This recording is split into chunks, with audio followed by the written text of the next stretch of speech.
Yeah, ఇది ఒక interesting article అండి. ఒకసారి ఈ ఆర్టికల్ మనం చాలా క్లియర్గా చదవాల్సిన అవసరం అయితే ఉంది, ఎందుకంటే ఇది చాలా ఇంపార్టెంట్ అంశం. తెచ్చింది 52,000 కోట్లు అప్పు, చెల్లించింది 64,000 కోట్లు అప్పు. సో వీళ్ళు అప్పులు చేసిరు అని చెప్పేసి కొంతమంది సన్నాసులు మాట్లాడుతున్నారు. ఎవరు? ఆ దిలీప్ కొంతం గ్యాంగ్ మాట్లాడుతుంది. ఆ దిలీప్ కొంతంకి ఏడా పని పాట లేదు. గత 10 ఏళ్ళలో 100 కోట్ల రూపాయలు సంపాదించిన దొంగ దిలీప్ కొంతం అంటాడు. ఇక వాడు ఒక లేయర్ క్రియేట్ చేసిండు ఆ ట్విట్టర్లో. ఇక దాంతో వాళ్ళు ఇక అప్పులు చేసిరు, అది చేసిరు, ఇది చేసిరు అని చెప్పేసి దుష్ప్రచారం చేయడంలో నెంబర్ 1 లుచ్చా ఎవరైనా ఉన్నారు అంటే అది దిలీప్ కొంతం మాత్రమే.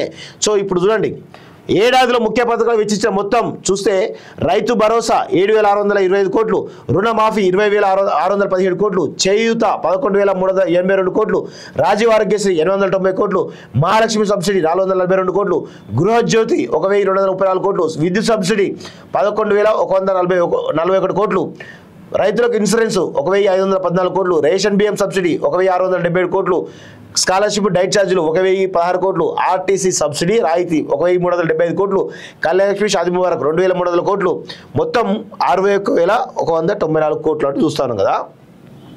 ఆర్థిక క్రమశిక్షణ పాటిస్తున్న సర్కారు, అప్పులు దాటి అభివృద్ధి బాట, పథకాలతో ప్రజలకు 61,194 కోట్ల లబ్ధి, ఆర్థిక పరిస్థితిని గాడిన పెడుతున్న ప్రజాప్రభుత్వం. ఓవైపు సంక్షేమ పథకాలు అమలు చేస్తూనే మరోవైపు రాష్ట్ర ఆర్థిక పరిస్థితిని గాడిన పెట్టేందుకు రాష్ట్ర ప్రభుత్వం ప్రాధాన్యం ఇస్తున్నది. 2014 నుంచి 2023 వరకు 10 ఏళ్ళలో ఇప్పటి వరకు బీఆర్ఎస్ ప్రభుత్వం దాదాపు 7 లక్షల కోట్ల అప్పు చేసింది. సో వాటికి చెల్లించాల్సిన వడ్డీలు, కిస్సీలని కొత్తగా చేపట్టే అభివృద్ధి పనులు, సంక్షేమ పథకాలకు అవరోధాలుగా మారాయి. ఈ నేపథ్యంలో వాటిని అధిగమించి ప్రజలకు ఇచ్చినటువంటి గ్యారంటీలను అమలు చేసేందుకు ప్రజాప్రభుత్వం ప్రత్యేక చొరవ చూపింది. సీఎంగా రేవంత్ రెడ్డి బాధ్యతలు చేపట్టిన వెంటనే బీఆర్ఎస్ 10 ఏళ్ల పాలనలోని ఆర్థిక స్థితిగతులపై అసెంబ్లీలోనే శ్వేతపత్రం విడుదల చేశారు. అనంతరం బడ్జెట్ పరిమితులకు లోబడి మార్కెట్ రుణాలు తీసుకొని ప్రణాళికేతర ఖర్చులకు సరిపడేలా సర్దుబాటు విధానాన్ని అనుసరించారు.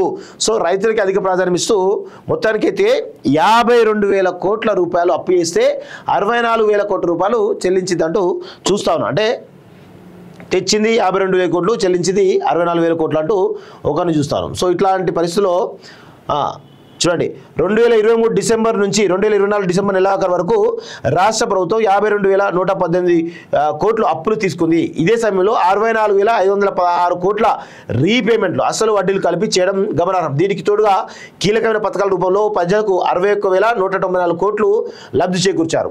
సో కేసీఆర్ తెలంగాణలో ఉన్నటువంటి మొత్తం ఈ ఆర్థిక వ్యవస్థ మొత్తం కూడా నాశనం చేస్తే కొంత నిలబెట్టే ప్రయత్నం చేస్తూ ఉన్నారు. ఎందుకంటే కేసీఆర్ అనేవాడికి దూరదృష్టి లేదు. కేసీఆర్ అనేవాడు అసలు పాలకుడే కాదు, చాతగాని దద్దమ్మ. ఎస్, బరాబర్ నేను చెప్తాను, 100% చెప్తాను. కేసీఆర్కు పాలన చాత కాదు. ఆయనకి ఏంటి అంటే మొత్తం ఏదో మాయా ప్రపంచం చూపించాలి, పిట్టల ద్వారా ముచ్చట్లు చెప్పాలి, అవన్నీ చెప్పేసి ఎక్కడ డబ్బులు ఎట్లా వస్తాయి అనేది ఆ డబ్బులను ఏదో విధంగా తీసుకొని దాన్ని తన అకౌంట్లోకి వేసుకుంటూ ఉంటాడు. ఇదే జరిగింది తప్ప వేరే జరగలేదు అనేటువంటి విషయాన్ని అందరం కూడా గుర్తుపెట్టుకోవాల్సిన అవసరం ఉంది. ఇప్పటికైనా కానీ కేసీఆర్ మార్చుకో నీ తీరు. రాష్ట్ర ఆర్థిక పరిస్థితి, ఆర్థిక క్రమశిక్షణ లేకపోవడం వల్ల ఇబ్బడిగా అప్పులు అయిపోయినాయి.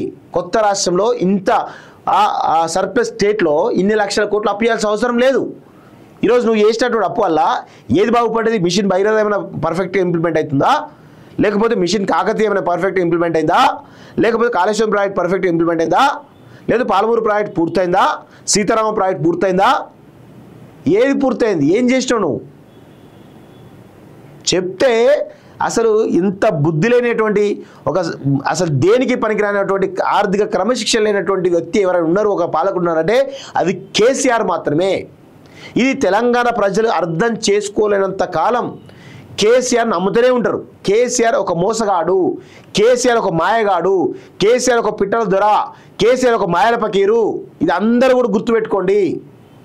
చాతగాని అంటే ఆయన ఏదో దార్శనికుడు, చాణక్య రీతి అది అంటారా, ఏవీ లేవండి. నేను చెప్తాను కదా, అధికారంలో ఎవరిని కూర్చుని పెట్టినా మినిమం చేస్తారు దాన్ని, అది మినిమం ఉంటుంది ఆ క్వాలిటీ. అది కేసీఆర్ ఇంకా దాన్ని మిస్యూజ్ చేసాడు, ఆ పవర్ని చేసి ఈరోజు తెలంగాణ రాష్ట్రాన్ని సర్వనాశనం చేసిండు.